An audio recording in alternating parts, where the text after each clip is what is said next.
As the May CFE is coming closer and closer, I'm getting more and more questions from students asking which CFE is better, September or May.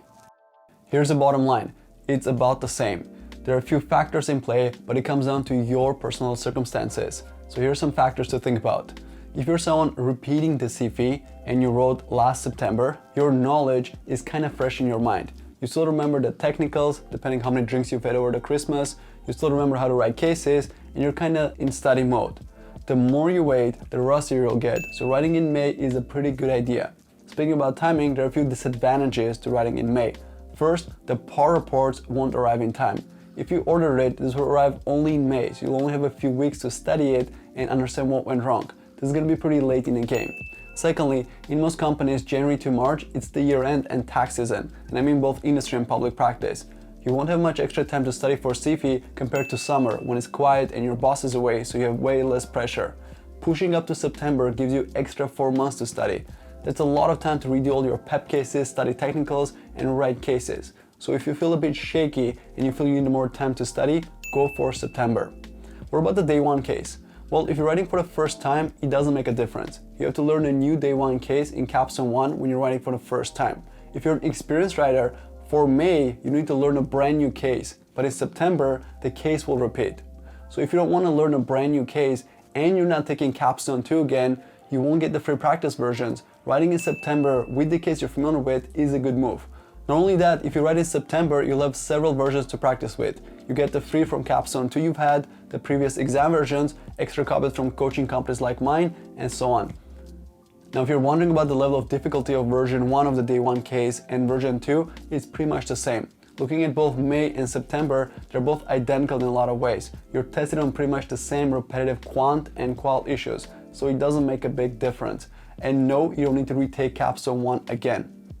Now, a lot of people have a hard time studying during summer. Although it's called the CFE summer, the last few years have been the hottest summers that we've had on record. Also, a lot of people are eager to travel in summer, which makes it hard to sit down and focus. You don't want to study while your friends are posting on Instagram their travels in Greece, Italy, and so on. So writing in May will free up your summers to enjoy it and enjoy some sunshine. And lastly, CFE is marked on a curve. We know the pass rates have been steady for several years, so the performance of others impacts the passing threshold. By having the curve low, you have a higher chance of passing. Since most public practice companies don't allow their students to write in May, there are significantly more public practice students writing in September. Students in public practice have a lot more mentorship and a lot more support. For this reason, writing in May, you significantly increase your chance of passing. But do really more people pass in May because of less competition? We don't have enough data to prove it. We haven't had a lot of May exams except for 2021 and 2026 when CFE was just introduced, so it's plausible, but due to lack of data, inconclusive. So that's about it. I'm just going to throw one more factor, and it's just purely COVID related. The May 2022 exam is possibly the last exam written in the hotel rooms. Writing in hotel rooms is a really good thing. You have privacy, you can focus, it's like being in your home studying next to your bed.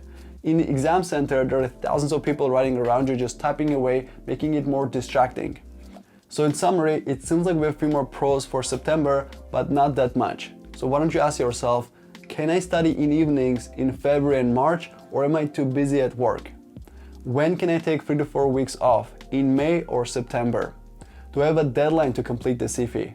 Do I feel like I know all the technicals, or do I need 4 more months to get ready? If you're coming from the PEP, you should be ready for May. But if you're an internationally trained accountant challenging the CFE, you'll probably need a few more time, so September may be better. So answer these questions, be realistic and honest with yourself, and based on your answers, make the decision. Yeah.